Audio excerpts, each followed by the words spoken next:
അങ്ങനെ വേണം.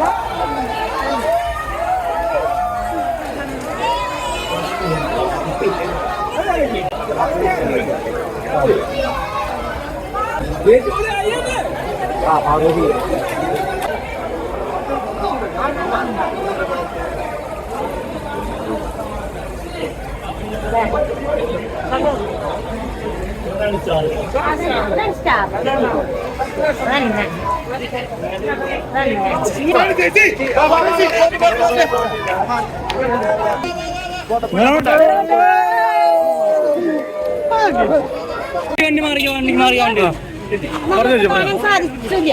പക്ഷെ നമ്മുടെ തൃശ്ശൂരാനായ ജയറാം എന്ന നടൻ, ആ നടനോട് വളരെയധികം ബഹുമാനവും വളരെയധികം സന്തോഷവും എനിക്കുണ്ട്. കാരണം ആള് പുറമേക്ക് ഇറങ്ങി വന്ന് എല്ലാവർക്കും സഹായി തരുകയും ആള് നല്ല ഒരു ആള് കാഴ്ചവെച്ചത്. അതുകൊണ്ട് വളരെയധികം സന്തോഷമുണ്ട്.